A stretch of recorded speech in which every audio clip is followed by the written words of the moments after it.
How's it? This is Mundo and welcome. So often my students, some younger musicians, friends, my son, they ask me about the difference between a guitar cable and a speaker cable, or what cable do they need for this or that application.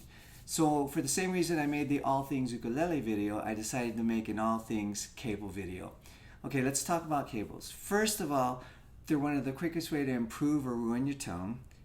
And in this video, I'll run you through different types of cables, their parts, and explain the ins and outs and why they can improve your tone and also maybe save you from blowing up your amp. First, I wanted to show you this cable. It's by Cordial Audio, and maybe I'm new to the party, but they're awesome. During this year's winter NAMM, I was walking out of the convention center to my car to drive back to Vegas, and I bumped into my friend Michael Smith. I've known Michael throughout the years via NAMM, and now he's with Cordial. Asked me to try out one of these cables and tell him what I thought of it.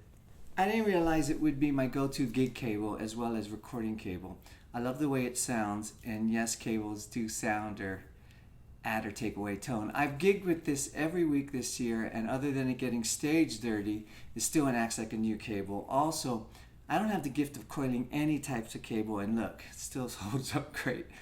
I got this off their website. Cordial is a German company, has been in business for 24 years, and they're sold in 60 countries, and they're Europe's leading cable brand. They also own their own cable reserves. Cool German engineering.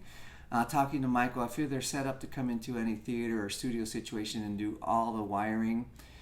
And I think it's my understanding now that they're branching into the consumer guitar cable market for the US. Okay, let's talk chords and cables, and specifically I'm going to steer us in the direction of instrument cables, also known as line level, and guitar cables.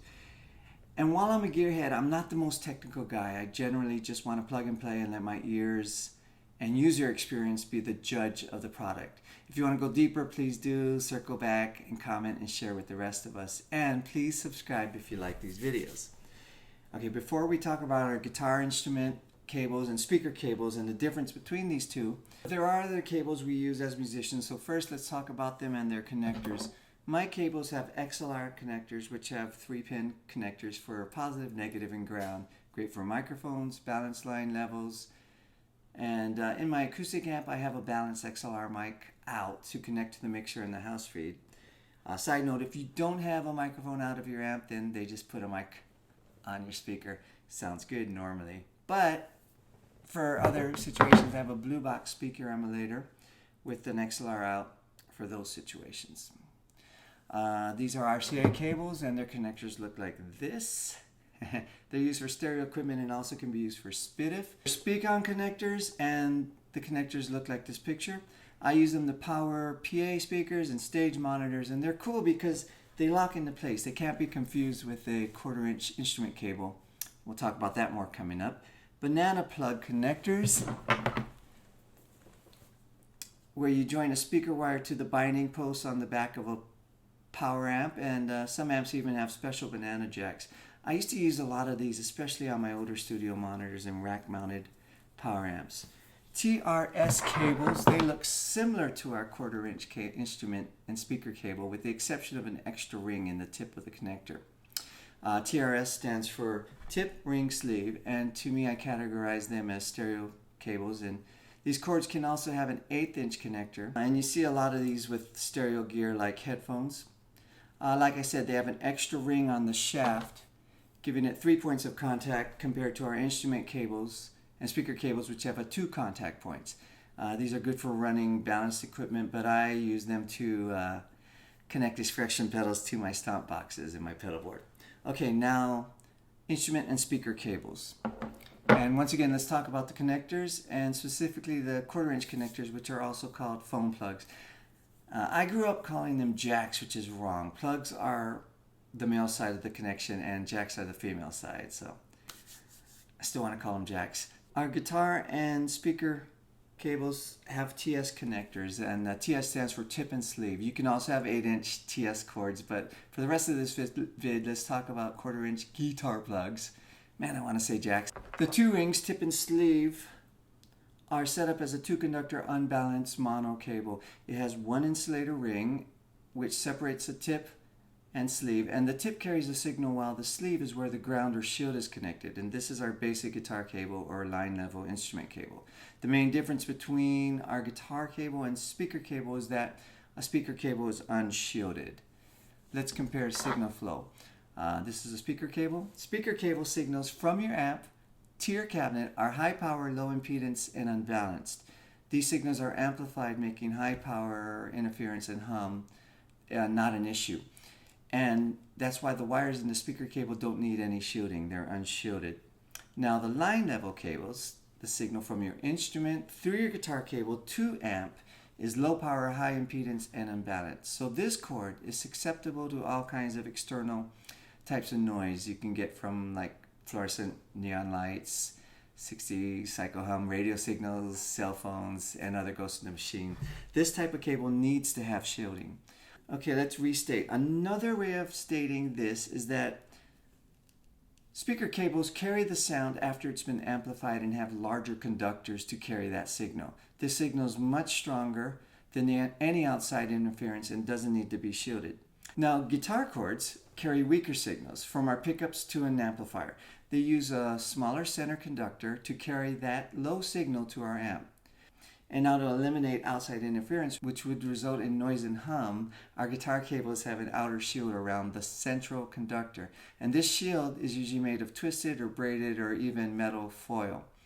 Hopefully that demonstrated that instrument and speaker cables are very different. But the problem we all have when we start out is that on first glance, guitar cables and speaker cables look the same. Super confusing. Especially when the guitar plugs and speaker plugs look the same, see? You don't want to mix them up. For instance, if you use a speaker cable instead of a guitar cable and plug it in from guitar to amp, it could result in a lot of noise because it's unshielded. And the center signal wire acts as a magnet for electrical interference and noise. And vice versa, using your guitar cable to connect from your amp to your speaker cabinet could cause major problems for your amp. That small center conductor of your instrument or guitar cable can't handle the power. In the very least, it can create a weird oscillating sound, but more seriously, you could blow up or damage your amp. Or melt the cable and start a small electrical fire like I did. Twice. So if I've saved one amp from frying with this video, it's worth it. Okay, how do you tell the difference between speaker or guitar cables? You unscrew the connectors and look at the wires. Alright, I have a guitar cable and a speaker cable. They sure do look the same. Although one indication is usually, and not always, the cable is actually thicker for the speaker cord. That would be this one. But let's unscrew it. On an instrument cable, the center conductor or signal wire is small, and the ground wire is either twisted or braided around the signal wire. Acts as our shield. Here's our send. Hopefully you can see that. Now speaker cables have two wires in them, and they're usually a thicker gauge, as you can see. And they're both the same thickness. One wire is positive and the other is negative, and sometimes you can see a black or red wire, or in this case it's white and blue. And remember, these cables don't need shielding, so you won't see any shielding in our speaker cables. Okay? Moving on. And let's just talk about guitar and instrument cables from here on out. How does this help our tone and give us a quiet rig? Shielding reduces noise, and some cables do it better than others. The materials, the amount of shielding, and the quality of your center core conductor all contribute to a good sounding cable.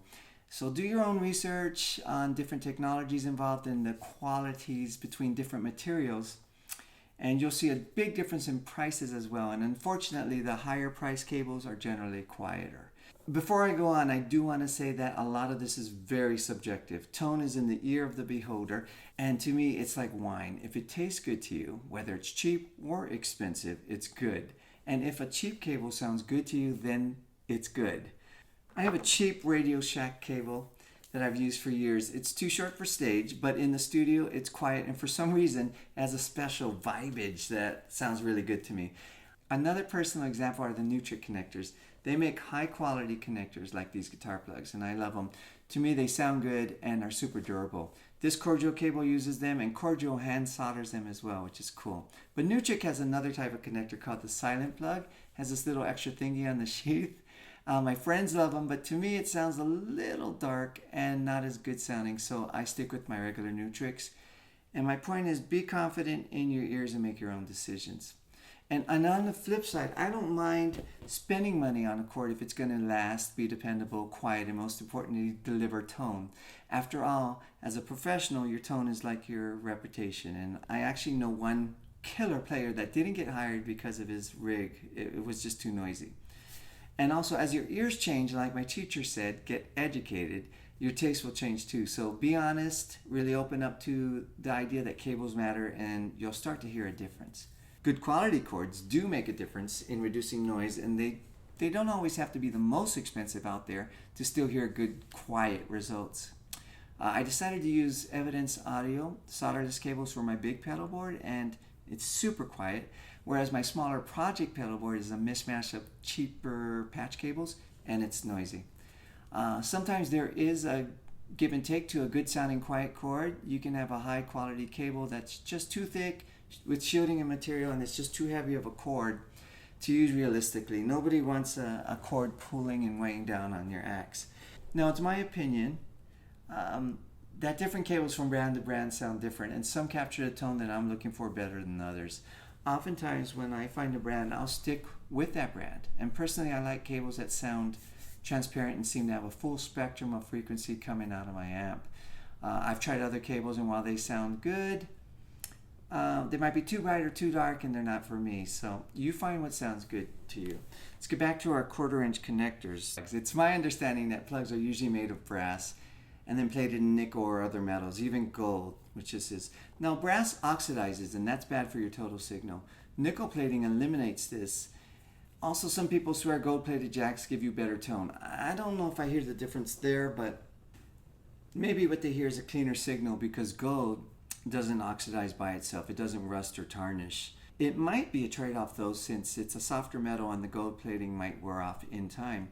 I do clean my jacks from time to time. If you do have brass jacks, you can remove the oxidation with a little solvent. Okay, let's think about all the repetitive use and abuse over time we put on our cords, our cables. How many times have your cable been stepped on stage? Maybe a sharp heel? Either way, a sharp impact can actually cut into your center conductor and disrupt the signal flow, or compromise the cable to fail for you at a further gig down the road. Also, your braided and twisted shielding can fray with time and change the quality of your cord as well. You also put a lot of stress where the cable joins the connector, into your guitar. Whatever the repetitive use and abuse the cord might incur, over time it might work fine but sounds different. And sometimes changing out cables give you the new string feel, if you know what I mean. That's why I'm really happy with this Cordial cable. Thank you, Michael. First taste is free. You got me. Now, seriously, day after day this whole year I've put it through the motions, and it's been great for me. It's a Tone for Days cable for me. So please check them out on the web. And this is Mundo. Until next time, I'll see you. Please subscribe. Aloha.